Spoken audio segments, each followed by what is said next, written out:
akkuma inni sana fidetti jechuun khalaas akkam keessa jirtan jettanii yoo inni yaada isaa naa ibse khalaas walumaan itti yaadaan isinii nyaata. Anna sun barre inni waan ijoollee hin qabu maaliif yoon sirraa harkadhee isarraa harkachuu danda'a. Dhugaadha isa keessaa dhiisnii osoo hin taane inni sana quba ni qabaata. Maaliif dhuga gargaarii keessi fide yoo ati jaalalatti qeebaltee naati wal jaalanne isa waan jiru yaamne dhugaa jirtu itti dubbannee kana akkam jettaa jee san ana ka gaafatu.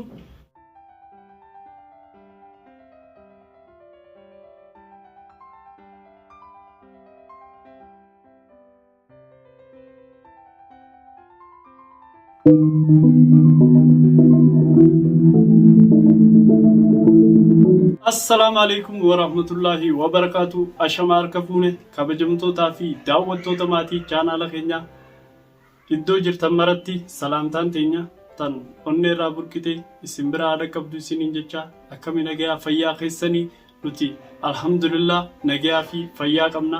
Alhamdulillah galata rabbii nagayaa walitti deebine arra maaliin deebite jechuun keessan hin oolamu dura salaamtaa gaafadhu. Assalamu alaikum warahmatullahi wabarakatuh. Ashama kabajamtoota hordoftoota akkamatti nu wajjin tura. Hordoftoota keenya kanuma nu wajjin tura. Ara wanni qabadhee dhufe waan tokko dhugaa jirtu gannoo gaafachuuf hin dhufe chaanala gannoo kanallee like, share, subscribe godhaatii.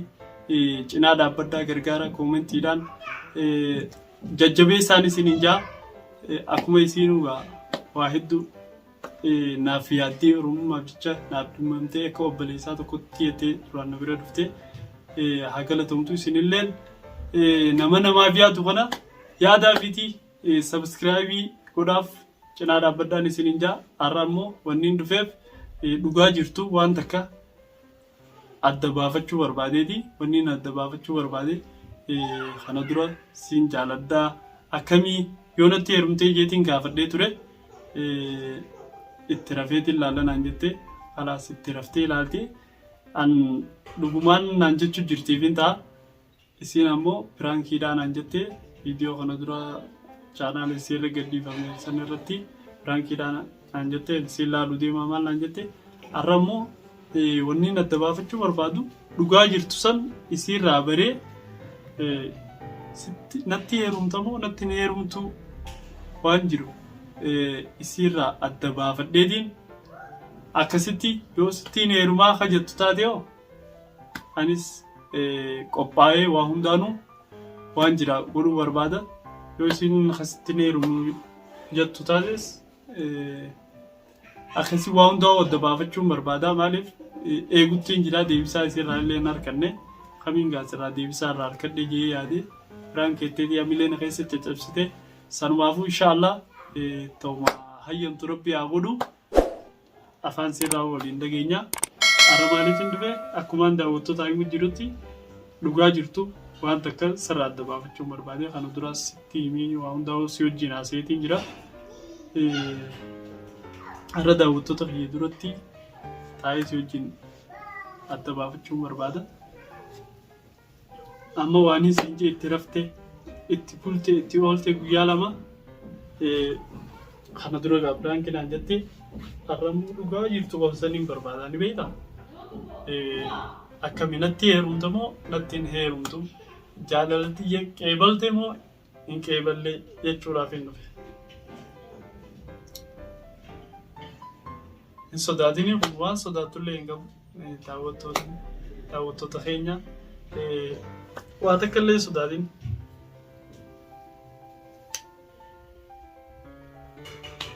Sankaada mataa keetii sumaa beekaa adeemsa keessatti deeggartallee biraan keessi godhe jechuun hedduu takka gammaddeeti. Saaf sun kaawwamaan si jaaladhuuf hin gammadee malee waan biraatii miti. Har'a immoo dhugaa sanii hin barbaade jechuudha. Ansineerumu gaafin jedhakitti maamar. Maaliif itti rafee ilaalanaan jettee amma akkan itti rafee ilaalee jechuun ani obboleessa kiyyaas mucaa isaa na akka kayyetti naa jabeessi. Gargaariif si fide isaa dhugaadhaa obboleessa kee gargaariif si fide jaalaloo faaf si fide jimbeekaanis ta'eetuma anilleen akka ati nama na gargaaruu dhufte taate wallaalee osoo hin taane maashaallah hedduu takka galatoomii naa dhimmamtee na gargaaruu feetiif har'ammoo namni wajjin jiru tokko gaa haalaatuma wajjin jiraatu kana keessatti walirraa qabamuun ni jira sirraa qabameetiin dhugaa jirtu osoon akkanaaf kan hin jiin si dura taa'ee sitti ibsadde amma itti yaadaan jettee itti yaaddee har'a akkiite waan jiru sirraa barachuu barbaadeeti sun rakkoo hin qabu.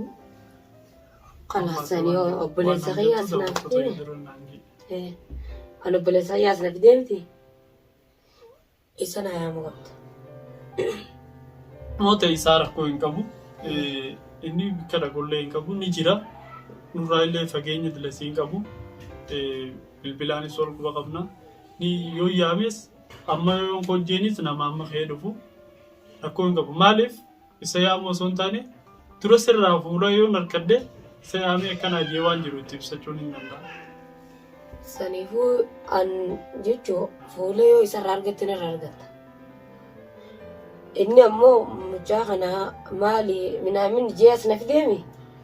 Jaalalamitti riyyee inni as na fidne waan taateef yoo fuula isarraa argattee akkuma inni as na fidetti jechuun kalaas akkam keessa jirtan jettanii yoo inni yaada isaa naa ibse kalaas walumaan itti yaadaan isinii nyaawwan. Anna sun barre inni waan ijoollee hin qabu maaliif yoon sirraa harkadhee isarraa harkachuu danda'a. Dhugaadha isa keessaa dhiisnii osoo hin taane inni sana quba ni qabaata. Maaliif dhuga gargaarii jeessi fide yoo ati jaalalatti jeqeebaltee naati wal jaalanne isa waan jiru yaamne dhugaa jirtu itti dubbannee akkana akkam jettaa jee san ana ka gaafatu durammoo wanni si gaafadhe jaalalatti jeqeebaltee natti ni heerumtamu moo isa sodaa qabdaati yoo isa sodaa qabaatte isaa rakkoo hin qabu isa jechuun ana jechuudha waan jira hunda naatti haasawaa ati immoo waamaan si gaafadhe qofa naa deebisi. Ati siin fuula naan jettee mire inni waa heerumuudhaas na fidee ni sodaadha. Iddoo takkaan kabajaa iddoo takkaan sodaadha yoo isarraa fuula argadde malee dirqama si jaalachuu qabu isuma gaafadhu isuma yaami. Amma ati akkasitti waan biraa takkallee rakkoo hin jirtu siin jaaladhu kurtii takkaan siraa barbaada. Takkitti tana daawwattoota biyya dura naa ibsi. Siin jaaladha. Baska duraan sangaatti bahu deemtuun jechuun kaameraa kaa'ee firaanki sirra jee amma kalaasee faatina jaalattanis dirqamaa si jaaladha obboleessa fayyallee naa dhaguu qaba. Maashaallah. I love you. Anillee hedduu takkaan si jaaladha galatoomii deebisaa bareedaa naaf hin qoyeetiif hedduu takka galatoomii siin jaa. Ta'u obboleessa keetii waa takkallee rakkoo hin jiru naati wal jaalannaan jaalalti teenyatti fufti inshallah an duraanuu hangana akkaan sirraa harkadhuun barbaade eegaan kana sirraa harkadhee duraan gaayyoonii fi akkanuma kee otuun sirraa fuulan harkannee oduu naafeetuu walirraa hin fixanne obboleessa keetii dhaqee hin fakkaatu eegaa naafeetii walirraa fixannee jaalala keessa waliin seennee naati waa hunda fixannee booda amma haala kanaan amma itti dhaquun natti illee hin ulfaatu isaa ziyaabee waan jira hunda naaf inni bal'inaan wajjiin haasoyne waan takka waan si rakkisu hin qabu jechuudha. Isattis waan jiru keessa hime nama wal jaalate tokkogaa inni waan godhu qabu nama wal jaalate abbaan fadhii wadda baasuu hin danda'u inni illee yoo nuti dhugaa wal jaalanne nama na durallee dhaabbatu miti. Gammachuu mateenya fadha inshallah annis wangarmaan sirraa barbaadu jira hedduu takka galatoomii waan biraa takkattillee itti yaadiin isaas yaamee waan jiraa hunda haasofnee waan godhamuu qabu hunda goonee yeroo gabaabduu keessatti maaliin deebinaa aruuzaan deebinaa egaa daawwattoota keenya har'a wanni barbaadaa tureen garmaa hedduu takkaan gammadee jira warri naa gammaddan koomentii jalatti haa barreessaa warri ammoo tasliim jaalattan kana arrabsitanillee rakkoo hin qabu an obboleessa keessanii yoon dogoggorree jiraadhe na gorsa arrabsinaan isiniin jaa yoonii fi namni tokko gaa adeemsuma keessaa yoo nan kalata qabaaddes yoo isin wanna taates siniif galaa inshaallah yoo rabbi jedhanga guyyaa gammachuu guyyaa cidha keenyaa waliin deemutti nagayaan nu turan afeerraa kenna.